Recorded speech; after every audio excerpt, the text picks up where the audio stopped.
What is up, guys? Welcome back to another video in the winter. Does this area look familiar? This is where we used to film all of the old Thic F30 videos. OGs would remember this place. Good old parking decks. Anyways, I have a lot of new followers who have been checking out this car, have seen the new kit that we've done on it, and this car has gotten a little bit of attention online lately because of that, which is awesome. But with that being said, there's a lot of people who don't know what this car is and where it came from and how it started and the car's story. So today we're gonna go for a little drive and we're gonna talk about the story of this car because it's actually kind of cool.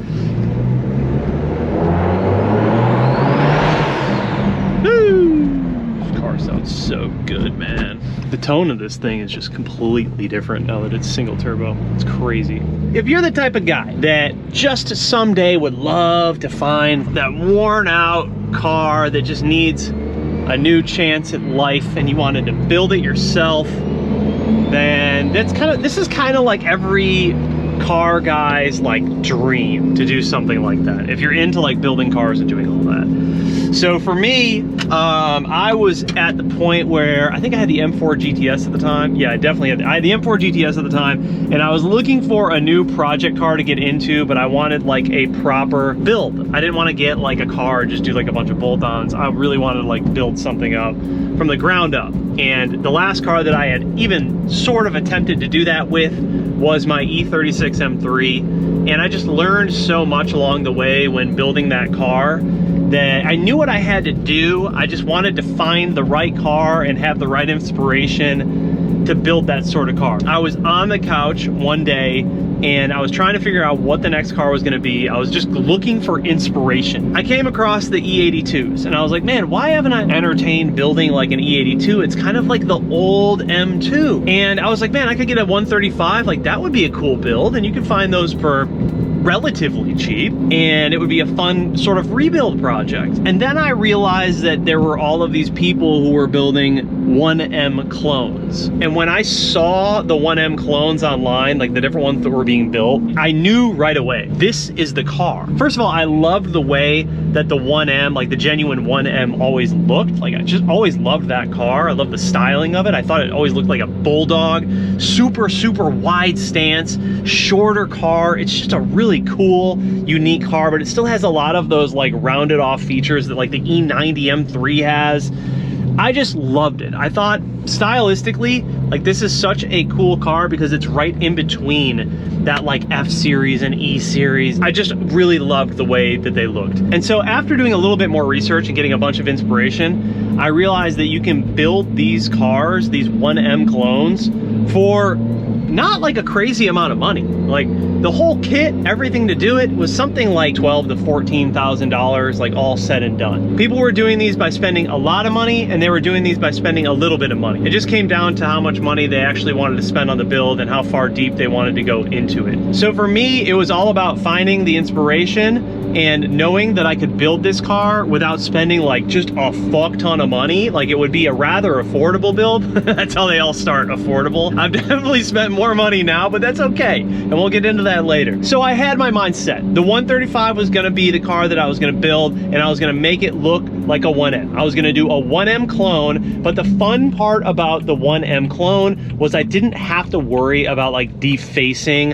a 1M VIN number. Something that I had learned by buying the M4 GTS and sort of having my way with it and like wanting to build it and do certain things is you're really just like devaluing a car like that. So I was like, man, why buy a 1M? Like I can buy this 135 that I find wherever it's gonna be, and I can build it out to look like a 1M clone, and then I can have my way with it, and I don't have to worry about destroying the value of a real 1M. And so once I had decided that that was gonna be the car, that was the chassis, and this was the mission, it was a matter of me finding the car. So I had gathered all of this inspiration.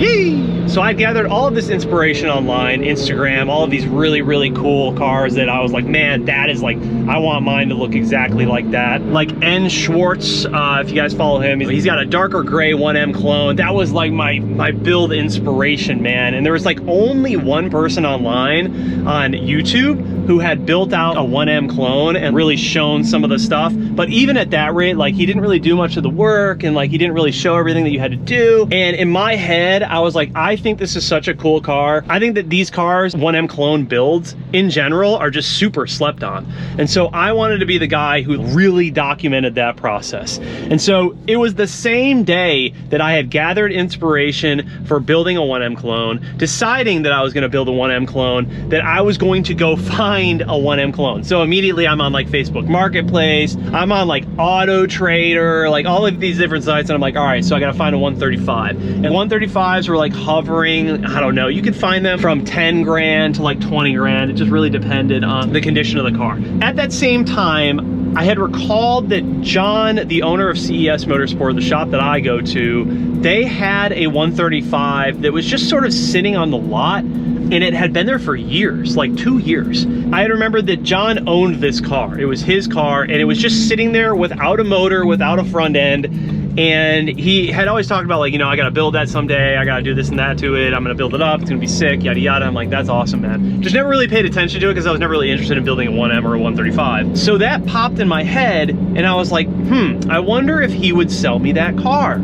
So I called John at CES Motorsport. I said, you know that 135 that you have on your lot, what are you doing with it? And he said, well, it's funny that you're asking that because I just sold it the other day to this guy. He hasn't showed up with the money yet, but he said he wanted the car. And I'm like, so you haven't sold it, but someone says they want the car. He's like, yeah, but like I told him it would be his, you know, he just has to give me the money. So I made John a proposition. I said, listen, what are you looking to get for the car? He said that I'm selling the car for $5,000. No problem. I will bring you a check for $5,000, and I will buy the N54 that you have in your shop from you. So he had the motor and everything. I was gonna buy that as well from him, and we were going to build it in the shop, and we were gonna make content. It was a complete win for the both of us. I would secure a perfect donor car for this project because it wasn't perfect, it was imperfectly perfect, which is the perfect car to build up. And I was getting it for cheap, $5,000, and I was gonna get the motor there, which was, everything was already there. We just had to assemble,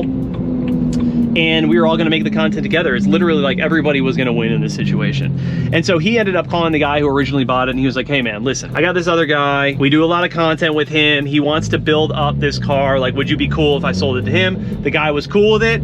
I ended up taking the car. That's how it went down. So I was lucky enough to find this car literally in the lawn of CES Motorsport. It had been sitting there under a tarp for 2 years, dude. This car had no front end. It was basically a rolling chassis, had no motor. All of the parts were just scattered on the interior of the car. It was absolutely filthy. Paint was trashed. Dude, it was rough. But as soon as I saw it, I was like, dude, this is the car. Like, I already know this is the fucking car. Like, it's never been in an accident. It's got a clean title. It just needs to be reassembled because the old motor was popped, it was pulled out of it. This car actually used to be a drag car. So like in its previous life, the previous owner had basically been drag racing this car. It was set up for that. And it had all kinds of like weird goodies on it already. Like it already had coilovers, it already had like a diff brace, it had a different differential in it, like a 335 differential, some different things. And I was like, man, this is the perfect car. I can definitely build off of this chassis, and everything's already here. So long story short, I went to him, I gave him the check, I bought everything, I bought the motor from him, we reassembled the motor, I got all of the partners on board, we upgraded the things we needed to upgrade, and I was able to do the rod bearings myself on the motor and really like refresh the entire engine while it was out of the car, which was just an absolute blessing because it's so much easier while the motor's out of the car. And so it was like putting like a brand new, like refreshed N54 into this chassis. So this car has, when I bought this car, I think it had like 150,000 miles on it. The chassis did. So now it's got 153,000 miles on it. Obviously it doesn't look like that. So the chassis definitely had some, you know, some mileage on it. It was worn the fuck out, dude. A lot of the body panels were in really rough shape, but I knew that none of that mattered because I was gonna go 1M clone. So it's like, who cares? Like, I'm replacing everything anyways. So this was like the perfect donor car for that situation. Oh, we're on Crane Road. I get people who get mad at me that I do pulls on Crane Road in my videos. Like, dude, this is a great road to do pulls on. I've been doing pulls on this road forever. You should watch some of the older videos of me doing pulls on this road. And just for that, I'm gonna do one right now. Jeez, those open dumps are crazy. Yo, the open dumps are. Fuck, man. It's just so crazy to me that, like, when I bought this car, dude, it was a rolling chassis. Anytime that I'm picking up a car like this one and I'm like, this is gonna be the project, just think about how incredible the transformation's gonna be in a year or 2 years. Everyone was like, what are you doing, bro? Like, do not buy that piece of shit. You're gonna sink all your money, you're gonna lose all your money on this thing. It's gonna be a waste of time. No. It's a project. This is my passion. It's my hobby. It's my job. I'm gonna put all my effort, all my time into this and build it up and make it something absolutely beautiful. And like, here we are a little over a year later, and voila, we have this car that, in my opinion, is just like a dream build of mine. It's not done yet, obviously, but like, we've made some really good headway. And I'm just like super fortunate that I found a car of this stature to build up. And I was able to find one that wasn't like completely fucked, you know, like it didn't have any like real damage to it. It just had like some cosmetic things that I knew didn't matter anyways. And this car like taught me so much too. Like, it taught me like how to do certain things that I knew when I was gonna build this car. Like, I want to do everything myself. Outside of just like painting the car, like I really wanted to tackle this one like on my own. And that was exactly what I did. And it taught me so much, dude. Like, working on this car, deciding that I was gonna build this and take it on myself was like an opportunity to really like build up my craft and all my skills and just become better at this as a job and a hobby. Like, I really wanted to test myself with this one, and I did. And it brought me everything. Like, it really like taught me everything I know now, you know, a lot of the things that I've learned along the way. Now that I'm looking into like the next build and what it's gonna be, it's just like another thing. Okay, now I'm gonna level up. I'm gonna find one that's even maybe even a little more fucked up, so like a different car, obviously different chassis, and we're gonna build it into something that's even crazier. Yeah, that's like really the story of this car, you know. Like, now it's a complete 1M clone. It's got the beautiful single turbo kit on it. Like, it's just such an awesome representation of like what one of these cars can be if you build it up right. And I'm just really proud of it, man. There's no better feeling than when you like build a car yourself and you're nearing the completion of that car and you just step back and look at it and you're like, dude, I did this. It just makes me so proud to have built this car. And also, it makes me more confident like going into what I'm gonna build next. I know that I can take on a car that's like even a little more fucked up and build something that's even gonna be even a little more crazy. I know I can do it. You never wanna feel like you're pressured to bite everything off that you wanna accomplish on the car overnight. Just take your time with it. Don't overspend, and don't let outside forces make you think that you need to build the car overnight. Like, nothing worth anything was built overnight. Good builds do take time, and this one is still not done, and it's gonna take another year. I want it to be like a masterpiece of a build when I'm done. An incredible representation of what one of these cars can be. I just hope that everyone else out there can build a car like this. Doesn't have to be a 135, but you guys can have your own ideas for cars that you want to build and accomplish that at some point, and check that off the bucket list, because it really is a cool and like extraordinary feeling that, I don't know, in my opinion, man, like everyone should have that feeling. So that's kind of the story, man. And here we are today, dude. And like, I just, you know, finished all the tuning up with Chris, man. And this thing's just, and we're about to ship this thing off to BMW Invasion in Orlando next week, or in the next couple of weeks. I'll be parked with the guys over at Keys Motorsports, so please come by and check it out, hang out, man. I want to meet all you guys, and I want you to see the car and tell me what you think, you know? Yeah, I'm just super stoked, man. Super stoked to have the car done, and To be able to like go out on drives like this, man, it's just like the best feeling, dude. You know how these cars are to us, man. Like these cars are more than just cars to us. Like they just have such a deep meaning, and they're such an escape for us. When I say us, I mean like car people, and they're just so much more special than just cars, right? And when you get to have your own hand at it and really like build the thing up the way that you want it to, man, does it mean something so deep. You know, I know that I've talked about like selling cars in the past and going through cars. Like this one it's unsellable. It's not, there is no price. Like everyone's like, oh, there's always a price. Dude, I've been offered ridiculous amounts of money for this car, and far more than what it's worth. And the majority of people would say that I'm a complete fucking moron for not taking that money. But it's just not about the money with this one. Like money comes and goes, man. I'm not worried about that. Like this car is not about the money, and it would never be. And a lot of people could say like some of my old builds, you know, were like that. But I'm here to tell you, none of my builds have reached the level that this car reaches. This car is just on another, it's on another playing field, man. Like it's just yeah, it's crazy. So that's kind of the story of the 1M clone, man. And it's just been such a treat to build this car. And we got a lot of work left to do, but yeah, I'm a lucky guy, man. I'm a very fortunate guy to be in the position to be able to do this. These builds are expensive, man. Like to be able to put something together like this, it takes a lot of work and a lot of partnerships and a lot of money and a lot of time. And that's why I say, like, you know, just give yourself the time to do it at your own pace, because you could, if you're not careful, man, and you just start trying to do too much at once, you can really spend a lot of money.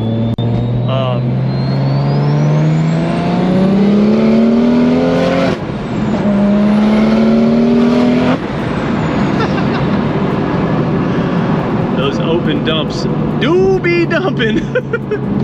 You know, one thing that I really learned with this car, it's super important that when you're building a car, you pick the parts that you put on the car with intention. Don't just start buying things to buy things to put them on the car. Because I know a lot of people that do that, and like I used to do that, and I would waste so much money and time just trying things out with the car. But what I've learned with this car, and really what I'm about to carry forward into like future builds, is before I buy or think I'm going to buy anything for a build now, I really stop and think about it for like sometimes months, whether I want to do that part.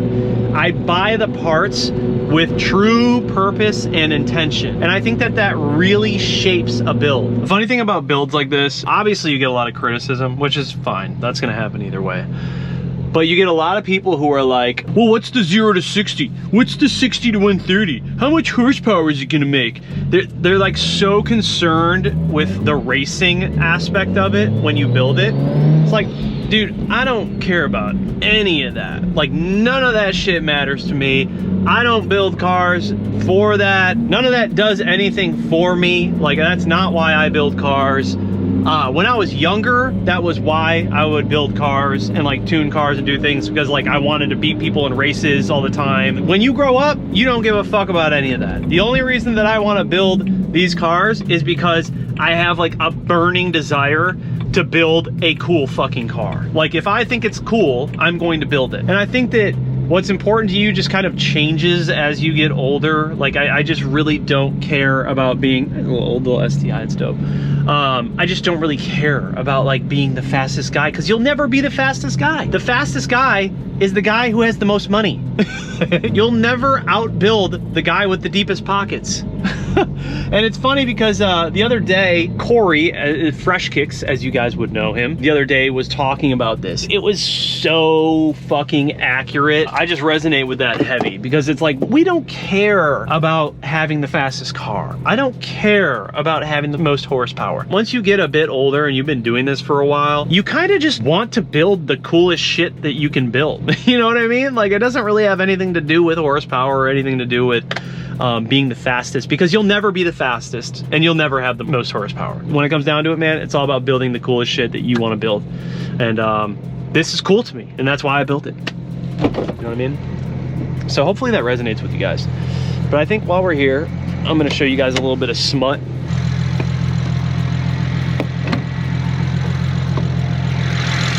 That's right, baby. little bit of porno. Oh man, this fucking engine bay is just wild, bro. It's so crazy to me. So cool. Dude, it's so crazy how much wider the 1Ms are than like a 135. I remember when I was building this thing and I was putting on the front, because I did the front fenders first. I did like the whole front clip was the first part that I did. And I compared the 135 fender to like the 1M fender, and I was like, holy fuck, this is gonna be so wide. And what I realized was a lot, like in the parts list, because I have a whole list of everything that I used to build this car, and it's downloadable, it's free, you guys can go check it out. It gives you all the prices and everything that I've done for this car. Complete conversion, everything. What I realized was you actually use the E92 M3 fender liners. It's like this thing is like the width of like an E90, E92 M3, and that's why it just looks so fucking wide. Like on the road, this car, the car is so stumpy and short, but it's so wide that it makes it look even wider. And like, I don't think that cameras really do it justice. Like, you gotta see these things in person. They're fucking nuts, dude. Like, you see this thing just driving down the road, it's so low and it's so wide. It's like a presence. It's a crazy presence. Like, it just looks like a little race car. Anyways, I hope you guys enjoyed this video. And if you want more videos like this, let me know. Pick up some merch. And yeah, I'll see you guys in the next one. Peace.